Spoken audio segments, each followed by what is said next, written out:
숙제를 안 했다는 이유로 고등학생 딸을 학대한 혐의를 받는 50대 남성이 경찰에 붙잡혔습니다. 서울 도봉경찰서는 오늘 아동복지법 위반 혐의로 50대 A씨를 입건해 조사했습니다.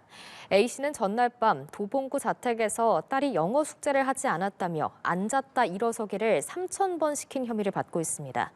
실제 딸은 앉았다 일어서기를 약 800번 한 걸로 알려졌는데 A씨는 아동보호 전문기관 측의 신고로 출동한 경찰에 의해 현행범으로 체포됐습니다. 경찰은 A씨에게 접근 금지 임시 조치를 내리는 한편 자세한 범행 경위를 파악하고 있습니다. 아동학대 소식인데요.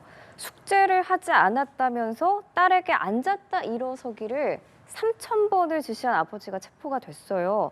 요즘에는 군대에서도 이렇게 하면 안 되는 거잖아요. 근데 자신의 딸에게 이걸 시킨 거네요. 네, 그렇습니다. 이제 숙제를 안 했다고 해서 이제 3,000번에 앉았다 일어서기를 시켰다라고 하고 실제 네. 이제 딸은 뭐 800번 정도까지를 수행을 했는데 이제 다른 가족이 이걸 확인을 하고 이제 경찰에 신고를 해서 뭐 이제 아버지가 현행범으로 일단 체포를 됐던 사안으로 보입니다. 딸이 신고한 게 아니군요. 네, 일단 뭐 보도에 의하면 가족이 신고한 것으로 보이는데 사실 뭐 훈육이야 이제 가정에서 이루어질 수는 있다라고 네. 보지만 이렇게 앉았다 일어서기를 3,000번이나 시켰다라는 것은 뭐 그 자체로 신체적인 혹은 정신적인 학대라고 충분히 볼 수가 있을 네. 것 같습니다.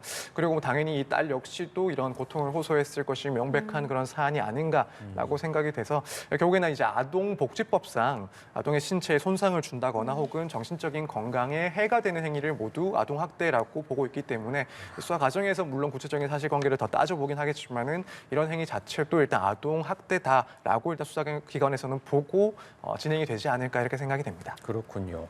자, 앉았다 일어서기 10번만 해도 숨이 찹니다. 800여 회를 이 아이가 했다고 하니까 정말 얼마나 힘들었을까라는 생각도 드는데요. 이게 부모의 입장에서 학대가 아니라 훈육이라고 주장을 한다면 말씀하신 그런 법령의 근거에서 이것이 학대다라는 구체적인 기준을 좀 제시해야 할 것 같은데요. 이런 것들이 좀 잘 이루어질까요? 네, 일단은 사실 아동학대와 관련된 그런 사건들도 실제로 사례가 많이 늘어났고 또 처벌례도 많이 쌓여있기 때문에 구체적으로 이런 주장이 있다 하더라도 실제 아동학대에 해당하는지 여부에 대해서는 조금 엄격하게 엄밀하게 판단을 할 것이다라고 보여집니다. 결국에는 이게 훈육이냐 아니면은 학대냐 이걸 구분하는 뭐 기준을 조금 보자면 일단 목적이 정당한지 그리고 수단이 적절한지 또 그 결과는 어떠했는지 이런 부분들을 하나하나 따져볼 것으로 보입니다. 일단 목적의 정당성은 뭐 그래도 일단 훈육이라고 주장을 한다면 그 자체는 인정이 될 수 있다 하더라도 결국에 지금 이 사건에 비추어 봤을 때는 이 수단의 적절성을 따져봤을 때 결코 이 적절한 훈육이다라고는 평가를 받지는 못할 겁니다. 물론 뭐 앉았다 일어서기를 시킬 수야 있긴 하겠지만 그것이 일단 3,000번이나 된다라는 것은 결국에는 적절성을 크게 넘었다라고 판단을 할 거고 결국 이 부분 때문에 이제 아동학대라는 것은 수사기관에서는 충분히 판단을 하지 않을까 또 나아가서 법원에서도 이런 점들을 따졌을 때 아동학대라고는 일단 판단을 할 것으로 보입니다. 결국에는 훈육의 그런 정도를 따질 때 있어서 과연 그것이 아동의 그런 발달을 위해서 적절한 수준에 그쳤는지 혹은 그것을 넘어갔는지를 객관적으로 따져보는 것이 가장 중요한 문제다 이렇게 보여집니다. 네, 현행범으로 체포된 이 아버지, 자기 행동을 반성하고 있다는 취지로 진술한 걸로 알려졌는데 구체적으로 어떤 처벌받게 될까요? 일단 아동학대에 해당을 하게 된다라고 판단을 받으면 5년 이하의 징역이나 혹은 5천만 원 이하의 벌금에 처해집니다.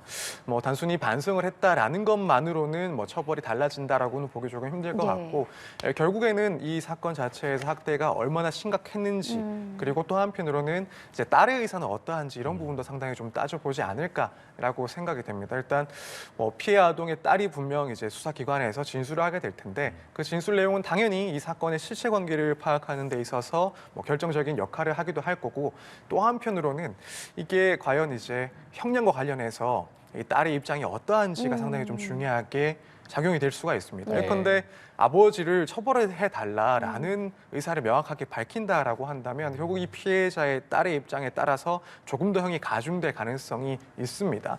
근데 만약에 아버지에 대해서 뭐 중한 처벌을 원하지 않는다 그런 진술을 할 경우에는 마찬가지로 이제 이 부분은 이렇게 되면 이 아버지에 대해서는 유리하게 작용할 수 있는 그런 진술이 됩니다. 특히나 이제 아동학대 같은 경우에는 보호자와 이제 그 피해자 아동과의 관계가 사실 상당히 좀 중요하기 때문에 이 수사기관 혹은 혹은 뭐 재판 단계에서 이 아동이 어떻게 이야기를 하는지 이 부분을 상당히 좀 중요하게 보고 형을 좀 판단하지 않을까. 그래서 지금 뭐 3,000번 앉아 뭐 이렇다 앉기를 시켰다라는 그 자체만으로는 사실 뭐 형을 무겁게 받을 것이다라고 판단하기 조금 어려운 점은 있긴 예. 합니다만 과거에 이제 어떠한 뭐 전력이 있는지 또 아동의 그런 진술 의사는 어떠한지 이런 부분들이 생각보다 더 중요할 수 있다 이렇게 보여집니다. 짚어주신 것처럼 딸 입장에서는 아버지가 가해자이지만 동시에 또 보호자이기도 하니까 어떻게 진술이 될지 이 부분을 좀 주목해 봐야 될 것 같고요.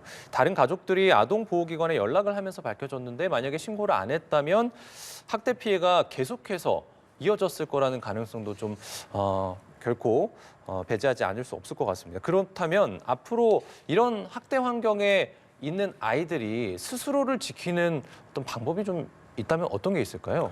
사실 가장 확실한 방법은 이제 112에 신고를 하는 게 가장 명확하고 확실한 방법입니다. 그래서 학대가 발생하는 즉시 뭐 아동이 이제 112에 전화를 해서 도움을 요청하는 것도 충분히 가능하고 만약 상황이 여의치 않다라고 한다면 문자 메시지를 보내는 방식으로도 신고가 되고 또 경찰에서는 사건을 인지할 수가 있기 때문에 일단 뭐 112 신고가 가장 확실한 방법이다라고 보여주고 그 밖에 사실 아동보호 전문 기관들도 존재하기 때문에 여기에 대해서 상담을 받고 실제로 이런 학대가 맞는지 전문가의 그런 상담을 통해서 구제를 받을 수 있는 그런 방법들도 있긴 합니다.